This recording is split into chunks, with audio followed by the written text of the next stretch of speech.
I hear so many people talking about marriage, and I never thought to ask this question, and I don't think other people really have thought to ask the question, where did it come from? So, I know this is an AI summary. It's just a summary, but there's also multiple articles, books that talk about the history of marriage. So, to sum it up, it says it has existed in various forms for thousands of years, dating back to the ancient civilizations. So, the earliest recorded marriages are believed to have been around 4,000 years ago in Mesopotamia. So marriage served to formalize alliances, property rights, social structures in early societies. So different cultures have developed their own custom and rituals surrounding marriage over time. So the concept of marriage has evolved, influenced by religion, law, societal norms throughout history. Today, marriage continues to adapt, reflecting changes in societal views, values, and individual rights. And so, history of marriage, timeline of culture, legal, and other changes related to marriages. So that is on the side there. So when I went down, I looked. There's all these different things having to do with marriage. So marriage is an institution as well. When we talk about institutions, the institution of slavery, the institution of X, Y, and Z. An example, there's a lot of institutions. These are man-made. So how long has the institution of marriage existed for? So this is an article of brides. Now it says here, November 19, 2025, are you getting ready to tie the knot? So here are sharing a brief history of marriage so you can see how long it existed for and how it evolved over the years. Social Work Institute, historical development of marriage from prehistoric times onward. So in ancient civilization, marriage became deeply intertwined with property and inheritance. The first recorded marriages ceremonies dates back to 2350 BC, and then it goes on. I could read the history of marriage, but it would be boring because a lot of people don't want to hear a lot about all of that. They just know what they know is happening now from what they've seen on TV or in movies, or what they've experienced in their own personal lives, or maybe people in their family and friends. But I think what's important about this whole thing is that marriage is an institution, and I think at one point it seemed like people would get together and it was for love. At least that's what we thought it was, but I believe it's bigger than that. It has to do with inheritance and property, and it has to do with setting a tone for the family and societal norms. So whenever that is changed, or it evolves, or somebody does something different, some people have differences of opinions and views that might be in opposition to who is getting married to whom, or for what purpose. And there are people who get married for money, they get married for convenience, they get married for status, they get married because they're in poverty and they want to move up out of poverty, because if they marry into money, then they won't no longer be in poverty. They know if they have children or they procreate with that person that has money, that they're somehow they're going to have a shared inheritance. So I believe that marriage, although for some people it may work, many others, it doesn't work, because when you start throwing in the family dynamics, family history, maybe personal issues that have to do with the person's mental stability, when you have to do with health issues, how long a person is able to thrive, if there's any real love in that marriage, or if it's just for convenience, companionship, or just for money, solely for publicity. Or maybe it's because the person is fleeing something, and so in order to flee that country, they have to pose as though they're married to somebody in another country. So there's all these different reasons why people do get married, and it is an institution. And sometimes people get married because they want to have somebody that's like an in-house servant, some servitude. Their purpose for marriage is not necessarily love. It's that they can have somebody that they know is going to always cook for them, clean for them, or they have ideologies that are based on religious beliefs, which still are man-made. And I have to reiterate that. So I don't really believe that what they claim is the divine institution of marriage, it's not always works out for the other partner. And what I've been seeing lately is that it's more for the man. It's patriarchy rather than the woman. The woman is the one that's subservient to the male, and she's supposed to obey her partner. And so that doesn't give the woman much choice. So it's like another form of servitude, which essentially is another form of slavery. So I had to be honest and say that. Now I know a comedian recently had mentioned that, and they kind of jumped all over her for saying that, but she was honest. She just was real blunt with it. But I'm pointing out the fact that the woman has the kids, the woman has to stay home, she might have to forego her education. The man, he gets to go out, he gets to pursue the world, he gets to pursue his education, his career, and if something happens in that marriage, he can move on and marry somebody else. And that woman will essentially be left uneducated, with kids, and with stress. But the man, he can move on and make a whole nother life with another woman, or with other women. So that doesn't make it a fair playing field. So I believe that's the reason why people got into the prenup thing. So what's mine is mine, and what's yours is yours in this institution of marriage. So it's a contract between the two of you, or between the two people, parties involved. So I don't think women also realize that when they get married to these men, you're not married to that one person, you're also married into that family.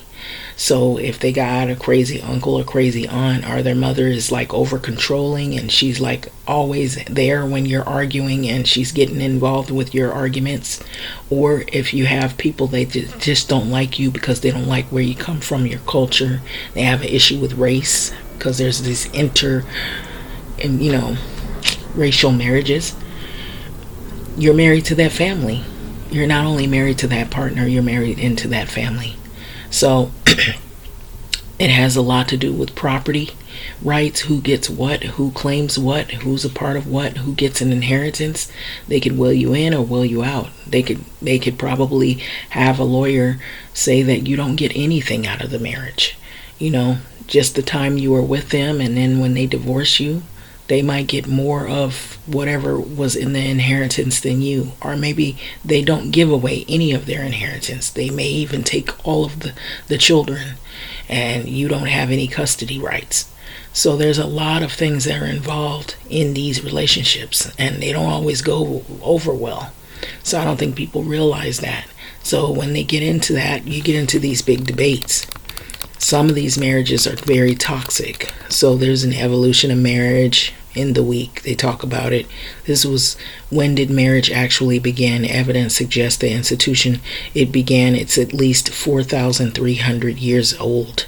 So here's how the tradition has evolved since then. So it goes into all of the whole background of it. So if you read on it, even in Wikipedia, which sometimes they alter, so you got to be watchful of some of the things that they say in some of these articles. Interesting enough as it may be, but marriage is an institution, and so you'd want to know maybe when was marriage created in certain places. So if I just look at it, it says to understand the origin of marriage in America, consider the following points: that marriage practices existed among indigenous people long before European colonization. And so probably the whole thing was a lot different and viewed differently than it is now. Now we're into capitalism. Now it's what's mine is mine, and what's mine is mine. And so the first recorded marriage in America colonies was 1629 in Massachusetts. So the Puritan settlers, they established formal marriage laws in 17th century. And so the marriage was primarily a social and economic contract. Let me say that again, a social and economic contract rather than a romantic union. I think it's always been that way. Only select people marry for the fact that they care and actually have romance with each other, which romance doesn't always last. So I think it's primarily for social and economics. And we're very, very capitalistic here in America. And a lot of people marry for money or for the comforts of having somebody that can basically take care of them financially. So that is the truth. So the concept of love-based marriage gained popularity in the 18th and 19th centuries. So it seemed like an era. People married because they fell in love. Legal recognition of marriage evolved with significant changes occurring in the 20th century. So I don't believe people always marry for love. That's the reason why we have so many divorces. And so sometimes those contracts, when you feel like you're bound to a contract, that's when all H breaks loose, or all hell breaks loose, so to speak. So I don't really think people marry for the same reasons. Some people have religion. So did marriage exist before Christianity? Of course it did. I could answer that question right away. So you don't have to be religious to have the institution of marriage be something that you're familiarized with. I don't think it's just a religious practice. I think it was something that happened way before even that was a thing. So history of marriage as an institution, the 1600 marriage for almost all Europeans and Europeans in America is primarily economic arrangements negotiated between families in which families' consideration of status, future, and economics. So that's the reason why I think we see so many divorces, because people fight over money. We see that going on with this war. So I don't really believe that people understand that marriage is not what some women think it is. Oh, he marries me because he loves me. There's a purpose for it. He marries you. If you don't have any money, what can you get out of the marriage? And I'm hearing a lot of women complaining on YouTube, on Instagram, on Facebook, on a lot of these sites, saying they married and they regret marrying. And I hear men saying they married and they don't like marriage because they married somebody that they wanted to have be subservient. And when she's no longer subservient, they don't want her around. They're cheating behind her back. She doesn't listen, she doesn't cook, she doesn't clean, she doesn't do this for me and that for me, because that's the reason really why you married her. You didn't marry her because you loved her. And then the woman realizes he doesn't love me, he doesn't treat me well, he just married me because he wanted a housemaid. He wanted a house slave. He wanted somebody to have his kids, and he wanted somebody to just like lay down at his feet and clean up his mess and be a housemaid, an in-house maid. This marriage was never intended for love. It's a contract of being enslaved by one person, by a man. So slavery hasn't ended, and it's in various forms now. It's in marriages, it's in workplace, it's in trafficking, it's in a lot of areas that you wouldn't believe. And so I believe that marriage is a man-made concept of an institution that was created for the economic gain for persons that are trying to get rich, or either stay rich or keep money in the family. And so I believe that's what it is. And I think the romance is short-lived, it's overblown, and it isn't really a real thing that exists for just love, solely for the purpose of love. I believe it is a contract, is in it of itself. A contract is not about love. It is about binding somebody to something because now you want to change this into a servitude. Maybe she's in love, maybe he's in love, but then as soon as people write their name on that piece of paper and that date is printed, and it is a certificate, they feel they have property. And that is pretty much what they did during slavery. People's bodies were viewed as not human, they were viewed as property. And so I think people have this whole concept of marriage twisted around, and they want this old thing back where bubbles and roses and, pretty wedding dresses, and they make all this trouble trying to get prepared for a ceremony. The reason why they lift it up so much is because the bakeries get money. The marital clothing industries, they get money for making these suits and ties, and all these guests have to be there for the ceremony. Everybody is making money off of all of these things involving this institution. And then even when the marriage doesn't work out, people, what do? They pay for divorce. The courts, the lawyers, they make money.